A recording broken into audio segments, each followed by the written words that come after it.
අයුබෝවන් ගෞරවනීය ලෝකනායකයිනි ආරාධිත අමුත්තනි ආදරණීය මිතුරනි මගේ නම ගගනජිත් කෝරළේ ආරච්චි මම වයස අවුරුදු 9ක් වන ශ්‍රී ලංකාවේ දරුවෙක් වෙමි අද මම මෙතන ඉන්නේ දරුවෙකු ලෙස විතරක් නෙමෙයි ලෝකයේ පුරා දරුවන්ගේ හඬක් ලෙසයි මම මගේ කතාව පටන් ගන්න කැමති ධම්මපදයේ ඉගැන්වීමක් සමගින් සබ්බේ තසන්ති දණ්ඩස්ස සබ්බේ භායන්ති මච්චුනෝ අත්තානං උපමං කତ୍වා නහනේයන ඝාතයේ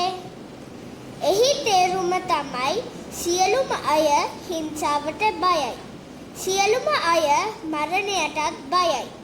අනිත් අයත් මම වගේමයි කියලා හිතලා කෙනෙක්ට හානි කරන්න හෝ මරන්න හොඳ නැහැ.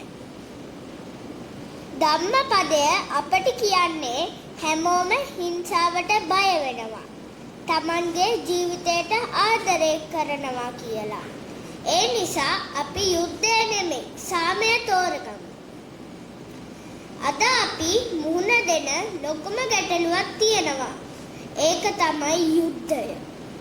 ඒක අපිට බියක් දුකක් ඇති කරනවා. මොකද අපි දකිනවා මුදල් සහ බලය වෙනුවෙන් එක රටවල් සටන් කරනවා. අපි අහස බලන හැම තැනකම තියෙන්නේ විෂ, දුම, මිසයිල, ඩ්‍රෝන්, යුද්ධ ගුවන් යාන සහ ගිනි පුළිඟු. අපි හුස්ම ගන්න වාතය ගොඩක් අපිරිසුදු වෙලා. අපිට පිරිසුදු වාතය තියෙන්නේ හුඟක් අඩුවෙන්. අපි විශ්වාස කරනවා ගුවන් යුද්ධයට නොවේ. ගුවන් හුස්ම ගැනීමටයි කියලා. අපිටත් අයිතියක් තියෙනවා වැඩිහිටියන් වගේම පිරිසුදු සහ නැවුම් වාතය හුස්ම ගන්න. අපිට ඕනි සාමය තියෙන ලෝකෙක කිසිම බයක් නැතුව සතුටින් ජීවත් වෙන්න, සෙල්ලම් කරන්න, ඉගෙන ගන්න සහ සිහින දකින්න. කරුණා කරලා අපි ලොකු වෙන්නත් කලින් අපේ අනාගතය විනාශ කරන්න එපා. ගුවනට සීමා නැහැ. ඒක බෙදන්නත් බෑ. ඒක අපිට හැමෝටම එක වගේම අයිති. ගුවන් කියන්නේ සාමය, එකමුතුකම සහ ජීවිතය කියන දේවල් වල සංකේතයක්. අපිට අපේ ගුවන් ඕනි. අපිට පිරිසුදු වාතය හුස්ම ගන්න ඕනි. අපිට සාමය ඕනි. අපිට සාමයෙන් සතුටින් ජීවත් වෙන්න ඕනි.